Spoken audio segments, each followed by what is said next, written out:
Familiar with it. There was a decision yesterday on the part of the California Board of Trustees to increase tuition 27% over 5 years. Not unlike what we went through a few years ago, but not at that level of 27%. I think we were doing like 2 or 3% a year. So let's say ours was like a 12 to 15% increase, which at CUNY is significant. But at California, that's a big tag on that. I have great concern about that. I mean, again, as I said a few minutes ago, I was blessed that I had free tuition here at City University. I mean, I still lament the, 1975 and 1976 when we had to give that up, strong-armed. But I mean, the city was in such dire shape that we had to do it. But I think that's a real concern for California. California has a lot of students like we have, first-generation immigrant students. That's going to be a big nut for them to crack. Now, they do say they have financial aid. I'm not intimately familiar with the financial aid programs at California. I think some of them are very good. Here in New York, they're fairly good compared to the rest of the states. But I think that's a real issue. I think it's part of the larger issue, a societal issue, where we as a society, we don't value public education at any level the way we used to.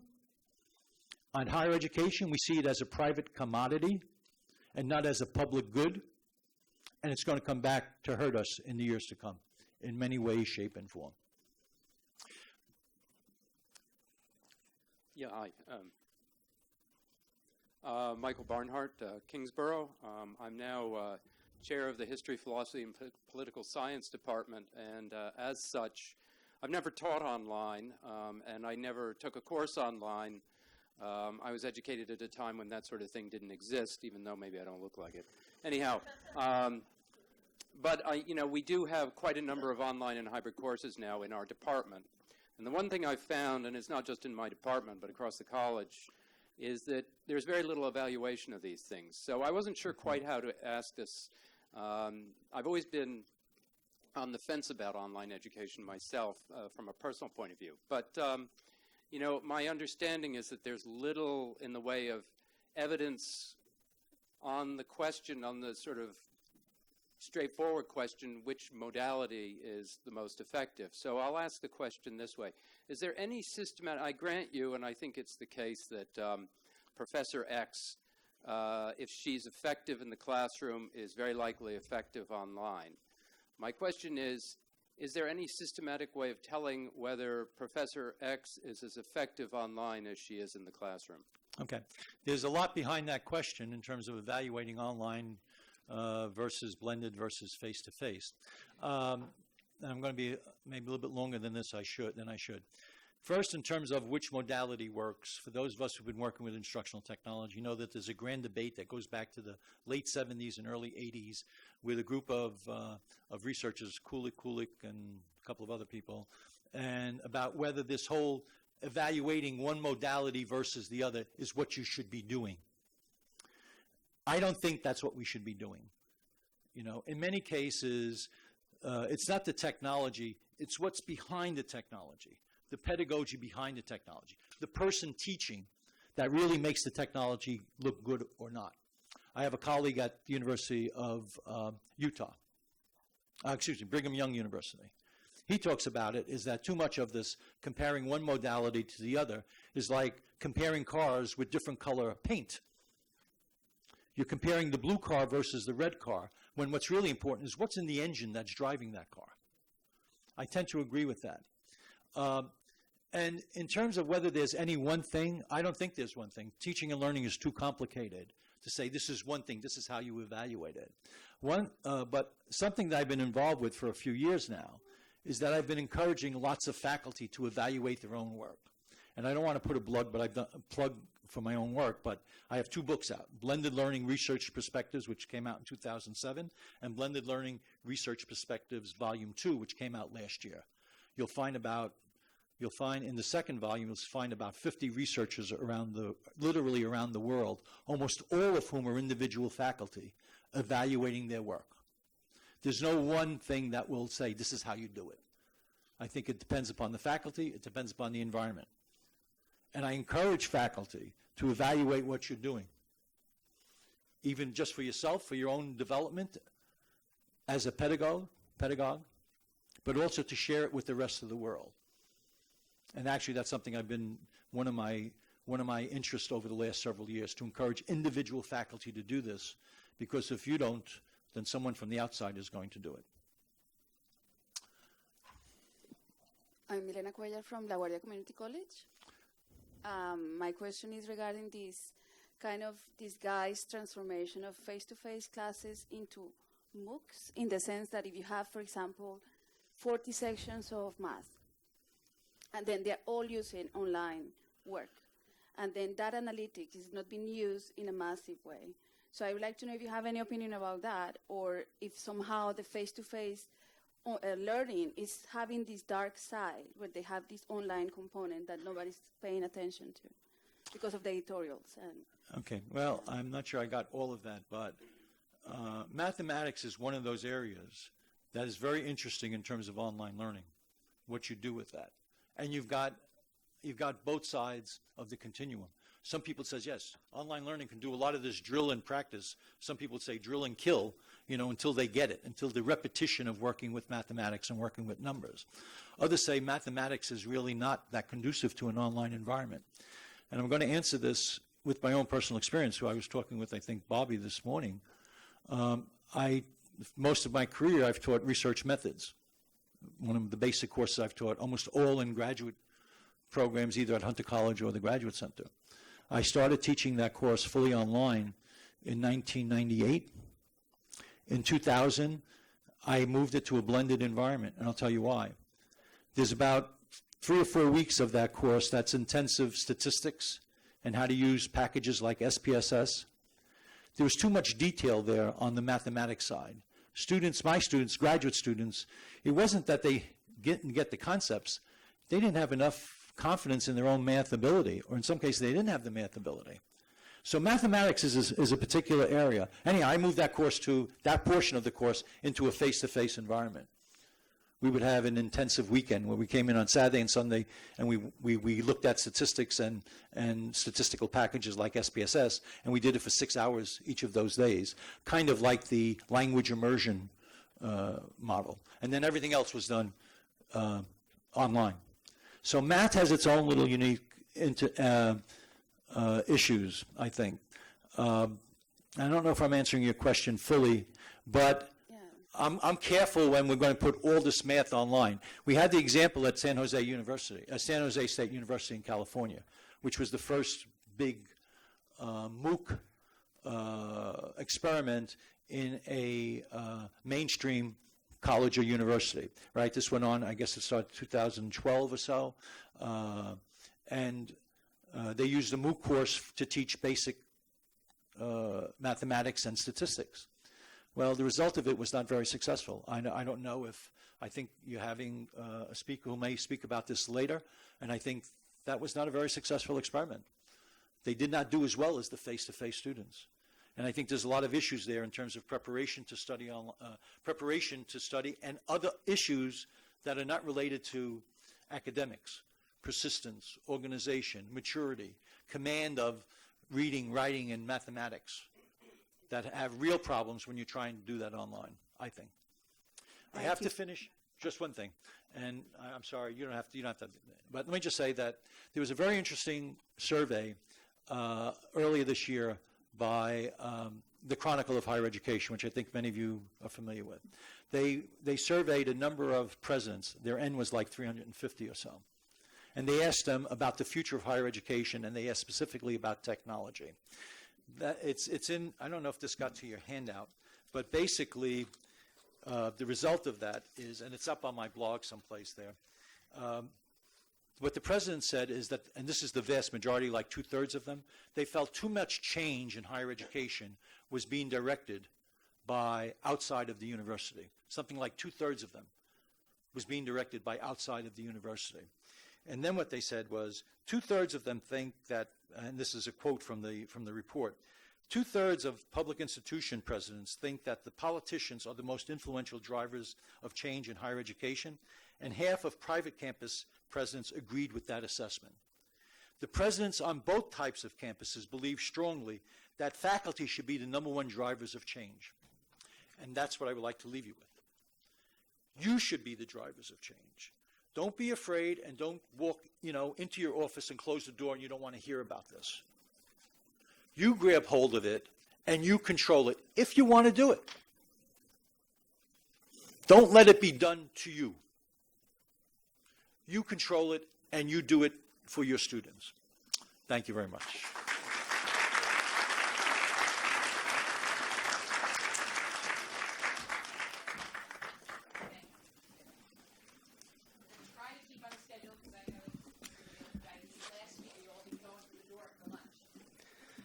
Okay, thanks for Tony for the wonderful keynote speech.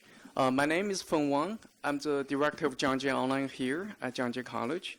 For those of you who do not know, Jiangxi College is the first CUNY college that offers a MOOC to the public, which is, the topic was on literature and the law of American slavery, taught by our distinguished Professor John Madison.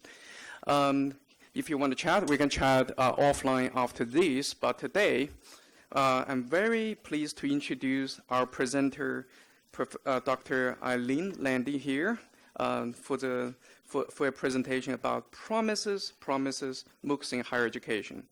Dr. Landy is the statewide secretary of UUP, which is the SUNY's faculty union, and she's also a associate professor on leave of SUNY Old Westbury. Dr. Landy is also a founding member and a coordinator of CFHE, which stands for the Campaign for the Future of Higher Education. Let's welcome Dr. Landy.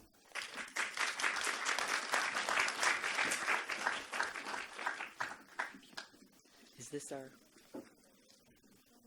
Okay. Thank you very much. I appreciate being able to speak here this morning. I was supposed to be our statewide president, Fred Cole, but he was unable to be here, so I am the replacement, if you will. However, I have worked very closely with the Campaign for the Future of Higher Education, and we'll have links on the presentation if you're interested. It is an international now group of higher ed faculty, primarily from public institutions across the country, Canada, and we are concerned, as you are, with the future of public higher education, and we're concerned with maintaining quality, access, and affordability. I'm going to try playing with this now. Yay. Okay. Anthony actually kind of led in very well to the kind of things I want to talk about today, but before I begin, I want to make it absolutely clear that when I talk about MOOCs, I am not talking about online education in its entirety. SUNY gives out over 10,000 online degrees. The State University of New York has done for many years. Empire State College has been a remarkable model for the way to reach people who, for all kinds of life reasons, cannot come to a classroom, and it's done through a mentoring program. A lot of it is online. So I appreciate the comments about the blended, if you will, environment. But when we talk about MOOCs, we aren't talking about that. And in 2012, the Times called it the year of the MOOC. The sell was that MOOCs were going to open the doors to higher education all around the world. They would particularly serve low-income, underserved populations. They'd be free. Everybody could get access. They would lower the cost of college degrees. Well, there were some fundamental flaws in that logic. First of all, people don't have access to high-speed internet. I mean, I work in the State University of New York. I would argue that the North Country, near the Canadian border, has less access than parts of New York, which do not have access. And if you do have access, Western New York doesn't either. If you go to Alfred, and I know you don't know where that is, but it's SUNY Ohio, we call it, and we also call Fredonia the same thing. There is not high-speed internet available to everyone, and what is available is expensive. There's a monopoly on high-speed internet in the state of New York. So it's not so easy to do that, and then, of course, you do have to buy a computer. And we were told at one point people could go to libraries. Well, that's not necessarily so in some parts, at least of rural New York State or rural America or the universe. I think that the other fallacy in the MOOC hype was this was going to lower the cost of college degrees. I think that was a great boon for state governments to stop funding public higher education. How handy that if you have public money declining, and for the State University of New York, we've gone down to a flip where it used to be 65% was covered by the state, 35% by the student or grants or other things. We flipped it completely. And we are now looking at a proposed additional tuition increase. I mean, it's not accidental that student debt is where it is. So it just was very convenient. It also was very convenient that some of the same players involved in the K-12 Common Core and the model of the K-12 Common Core are closely aligned with some of the events we see in higher ed. MOOCs just being one part, but MOOCs do make it easier conceptually to standardize a curriculum across multiple campuses, and that's something that we're looking at. Anthony mentioned the San Jose, I have to remember to do this, sorry. There we go. San Jose was a classic example of what they call in startup fast fail.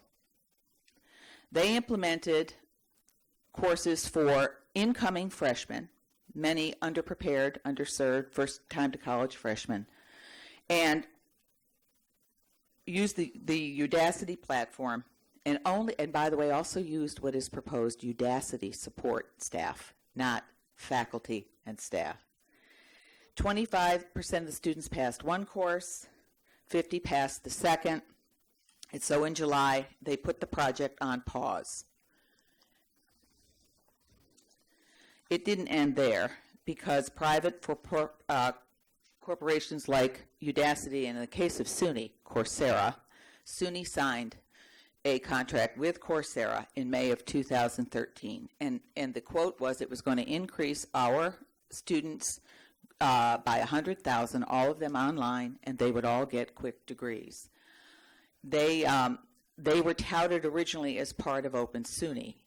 And I remember the first response we had, which was that, well, wait a minute. I got interviewed on NPR about this, and all I could think of is the last experiment didn't work too well at San Jose State. When we are in an academic environment and we do human subject research, usually we have to provide some kinds of information about the efficacy, et cetera. We are now asking students to pay money, because they would be paying money for courses that didn't work too well and might not work too well.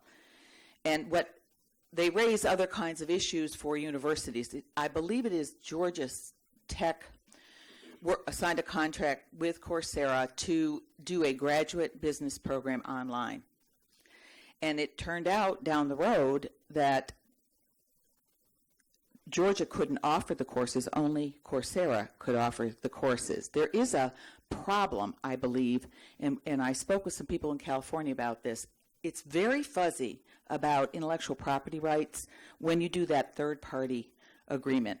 Most universities, I know SUNY, I presume CUNY, has a very strong statement about intellectual property rights. California folks said that they weren't real sure where that was going to go, and we are still trying to find out what the implications would be for who owns that intellectual property once it's on a Coursera platform. Can it be sent anywhere with you, without you? The other piece to the MOOC move, and I think Anthony really clarified this, is, I'm throwing water.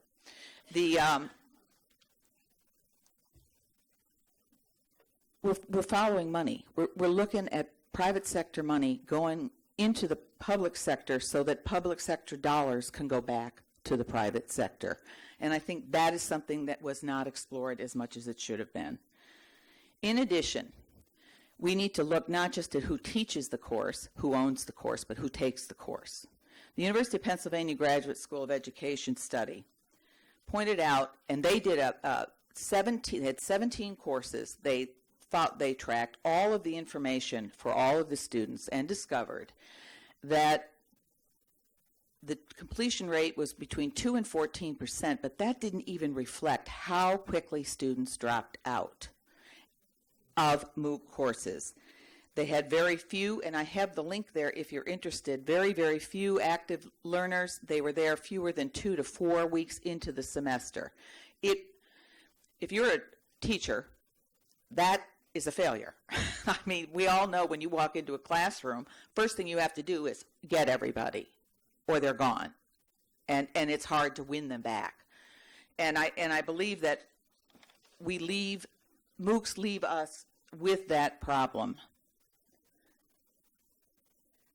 It's been discovered that MOOCs are, did I just skip a slide? I might have. Yeah, I did. Let me go back one. Okay. No? Okay. There we go. Most of the people who do well in MOOCs have a college degree. You can tell I'm not technologically great at this. Sorry about that.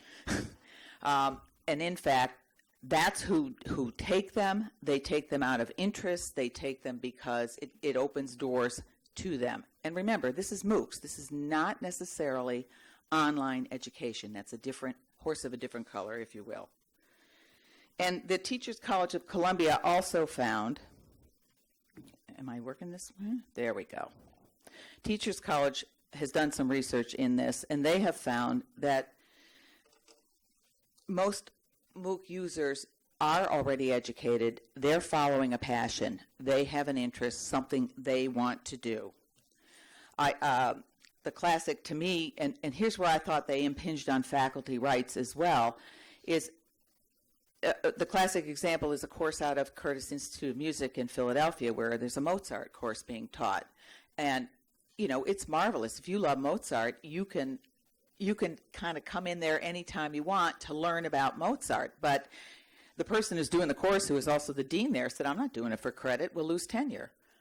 So people are aware of some of the threats that are involved. What we found in the campaign for the future of higher education was that MOOCs are a complete failure for lower income families.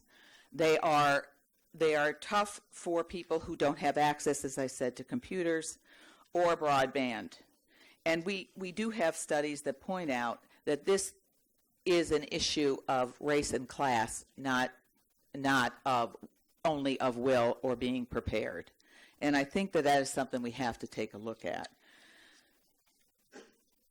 And as Anthony said, only about 8% of college presidents agree that MOOCs will resolve that rising cost of college education. And it's upsetting. The State University of New York announced in 2013 we were going to have Open SUNY all with MOOCs. Now, I believe there are a couple MOOC courses being taught out of Stony Brook, and there may be one out of the University of Buffalo, but they haven't taken off. And in fact, what has happened at SUNY is that the funding, there was never any new funding allocated for Open SUNY.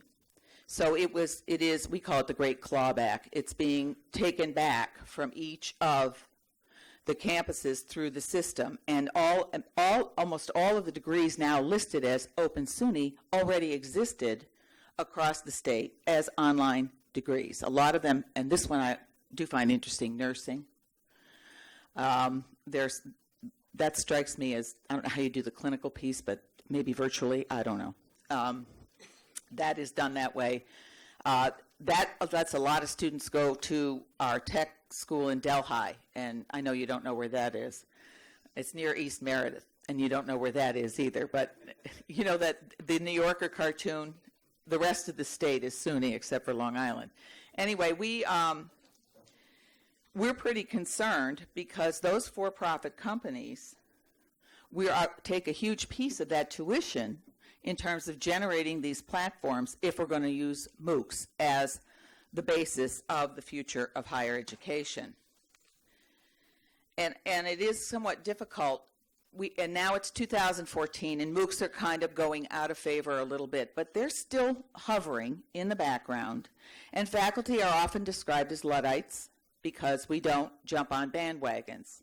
And I know at my campus in the late 90s, we had people doing online education for exactly the same reasons you were talking about, Anthony. They're looking for ways to reach students in a more effective manner.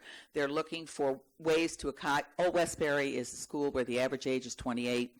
We have working students. We offer evening degrees. We're all over the map and always have been.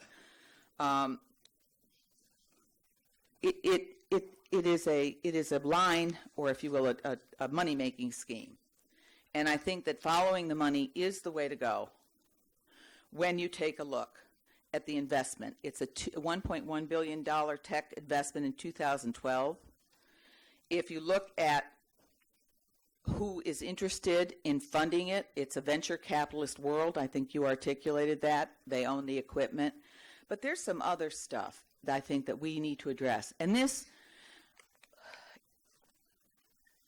you remember the subprime mortgage problem?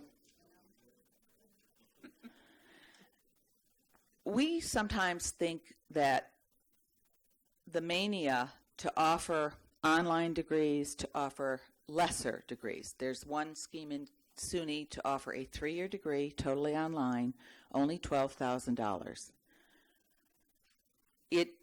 It's not the equivalent of a 4-year degree, no matter how many years it takes you to get that 4-year degree. The analogy is, these are the beginning